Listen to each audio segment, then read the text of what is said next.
Hi, I'm Boris and this is a tank.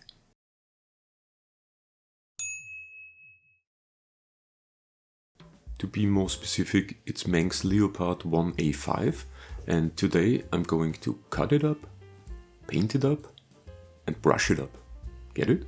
Brush, shrubbery. Anyway, I started the build with the suspension and tracks because that area needs to be painted and weathered before attaching the side skirts later on. There are a lot of parts and a lot of seam lines to clean up. What is nice is the working suspension. Together with the working tracks, this makes it easy to pose the tank on uneven ground in a diorama setting. The biggest change I made to the kit was replacing the exhaust grills with Leopard Workshop cast exhausts. For that, you need to cut away a section of the upper hull, glue in the resin replacement parts and smoothen out the seams. Basically, it is a case of follow the instructions, measure twice, cut once and check in between cuts to make sure you don't remove too much material. One letdown of the kit is the two-piece barrel. I didn't mind it too much as it would end up wrapped in camo netting, but you might want to replace it with an aftermarket barrel. The weld seams on the hull are okay-ish, but there's a prominent weld line on the glacis plate I needed to add. So I first scored a white line with my trumpeter scribing tool and then filled that with some 2-part epoxy. To reproduce the parallel weld pattern, I used a cocktail stick with its end filed to a flat screwdriver shape. What the kit definitely needs is some proper texture. For the hull, I used a pretty thin mix of Tamiya putty and Tamiya extra thin cement to create the rolled steel texture. The gun mantlet and the cast turret get a thicker mix, apart from the big plate that forms the roof of the turret. This is done before adding any additional parts to the hull and turret, and these additional parts are what takes the most time in building this kit. Well, this and the 5 million parts for the workable track. The mounting points for the add-on turret armor require some attention, as there are different parts that need to be glued in their appropriate places. The instructions are a bit cluttered there, so I had to work slowly and check the instructions frequently. The turret basket is a bit fiddly, but they always seem to be. Meng made my life a bit easier by molding the separate bars together with small connectors that you remove after the whole assembly has dried. Still, getting the rear and side parts to fit together is some procedure, and my result was not perfect. But here again, as my vision for this kit was to have it covered in camouflage, it was good enough. I added some details to the turret, like a small piece of lead wire behind the loader's hedge. I shaved off the molded on lever on top of the hedge and replaced it with 0.6mm styrene rod, and I cobbled together the mount for a beacon light from brass pipe and a piece of styrene. Oh, and I added replacement smoke launchers from Leopard Workshop, which are way nicer than the kit parts, and they even come with tiny PE chains. Before I started the painting process, I prepared the model by removing any traces of CA glue with super glue debonder and primed all photo etch parts with Mr. Metal Primer. As I mentioned, I wanted to paint and weather the lower hull and suspension first, so I could get the tracks and side skirts installed before painting the rest of the tank. So these components got a primer coat of Mr. Finishing Surfacer 1500 Black, and then I gave them a coat of Hataka Lacquer's NATO Green.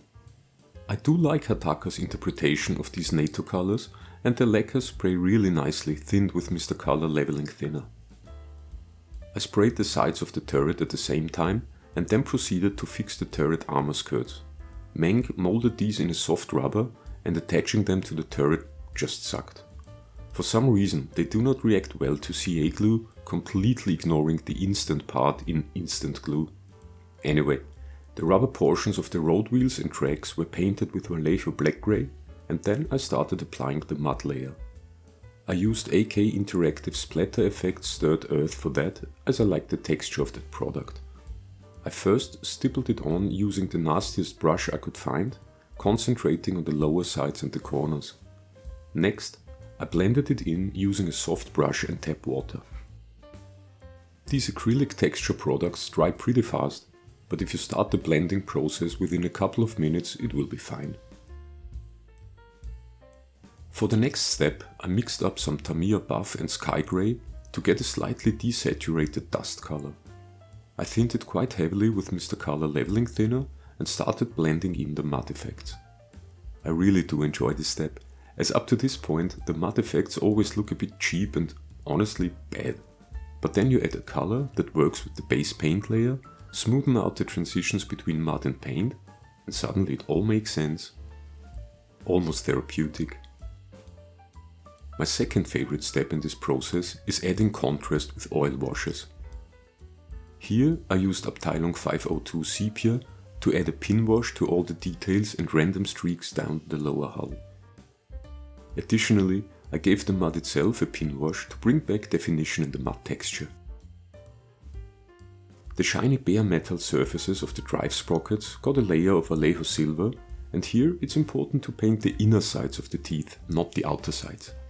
The tracks had received the same buff sky grey dust mix before, and then I painted the inner rubber portions with Vallejo black grey and the guide teeth with Vallejo silver. After assembling the running gear and attaching the side skirts, I could finally start the painting process. After the usual coat of Mr. Finishing Surfacer 1500 Black, I drew the camouflage pattern on the tank using a white pencil and then started with Hataka NATO Green. I like to keep my paints quite thin and work in small sections. I don't know, I just enjoy that more than the 50-50 mix chuck it on approach, and I feel it gives me a better understanding of the shapes and surfaces I'm working with, which helps with weathering later on. The air pressure I use is around the low AF mark, and I use a 0.4mm nozzle in my Harder and Steenbeck Evolution. With that combination I often do not bother with masking, as I have a pretty good control over the airbrush and any tiny amounts of overspray will get covered by weathering anyway. After green comes brown, again from Hataka lacquers. Their rendition of NATO brown might be a bit desaturated, but it matches what I saw in pictures of German Leopards quite well. The last color to go on is Tamiya NATO black, and it's interesting to see how much the look of the tank changes when the deep black of the primer coat is replaced with this very dark grey color. On this build I wanted to try something I don't usually do with the NATO camo scheme: mottling. I think it's not easy to pull this technique off in a way that the three colors still look consistent next to each other, as if they had aged together. I don't know if that makes sense, but hey, maybe I will do one of these "here's my color philosophy" videos in the future. Anyway, for the green areas I used Hataka NATO Green lightened with Tamiya XF21 Sky, heavily thinned and sprayed on in tiny patches. The brown was faded with a drop of Tamiya Buff, and for the black patches I used Tamiya German Grey, again heavily thinned and squiggled on. As my paint finish was nice and smooth, I could proceed to applying the decals straight away. They behaved nicely with some Tamiya Mark Fit Strong, and there's no carrier film to be seen. After giving the whole tank a coat of Hataka flat lacquer varnish, I started painting the details. The Leopard is covered in tools, and I tried to get some variation in the finishes. Most of the wooden parts were painted in live color sand, but some I painted olive drab. The metal parts got a layer of AK's 3rd generation graphite, my favorite base for metal parts. The cleaning rods for the gun are painted in live color forest green, with silver ends where the rods are screwed together. Finally, the wooden parts received a wood texture with heavily thinned Vallejo leather brown. I highlighted all the small details with lighter hues of their respective base color, using live color and Vallejo paints.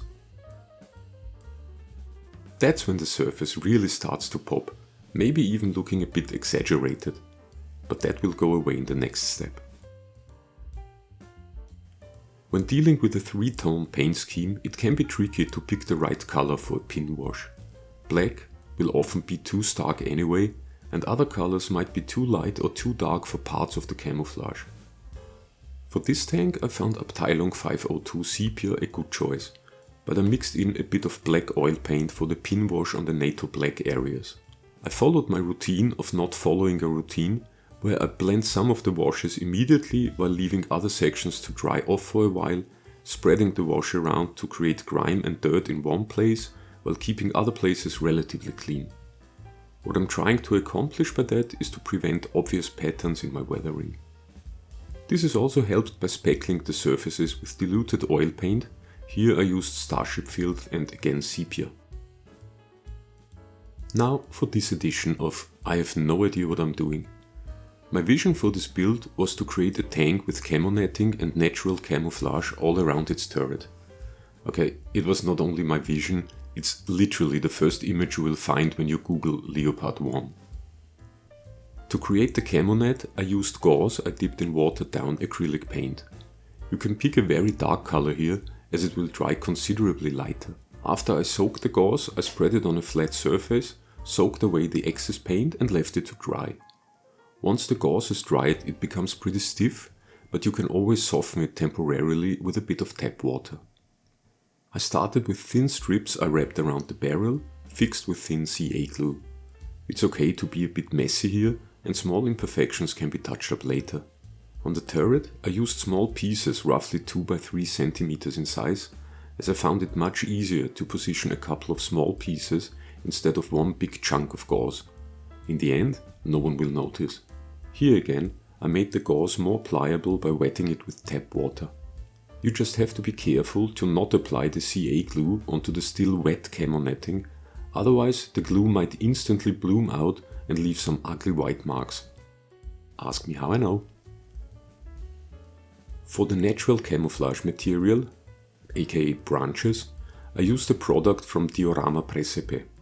If you know, you know, and if you don't know, their stuff is gorgeous. Check out their website, link is in the description. After I had painted the stem of every single branch with AK 3rd Gen Dark Umber, I started weaving them into the camo nets and fixing them with tiny drops of thin CA glue. And after that, I touched up any glue marks with some olive drab paint. Back to the tank's hull, this got 2 light coats of AK's chipping fluid, followed by some rather heavy pre-dusting with my Tamiya Buff Sky Grey mix. The chipping and scuffing was mainly done with this fancy fan brush, but also a more pedestrian round soft brush.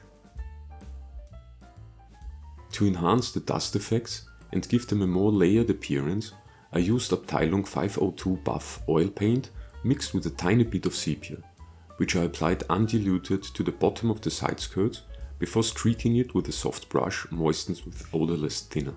I applied a heavier concentration of that effect towards the rear of the side skirts and went a bit easier towards the front.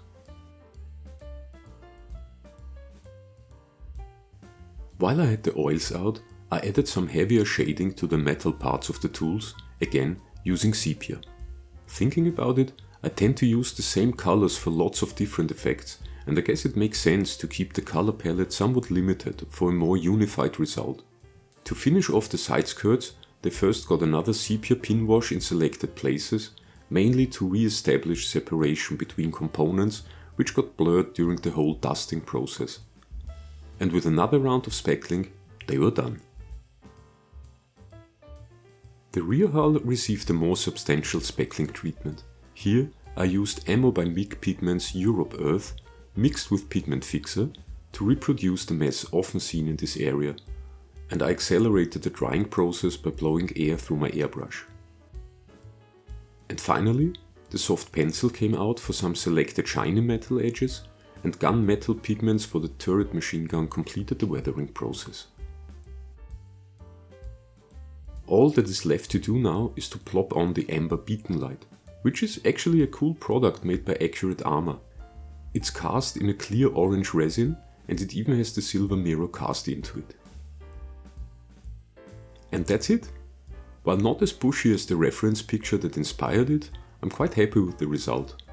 I have to admit, that kit didn't really vibe with me. I don't know, but it just felt clunky and a bit old school in places, and until I got it into primer, I was pretty meh about the whole experience. So it was one of those builds which took a while to grow on me, but I'm glad I pushed through the grind of the initial building stages.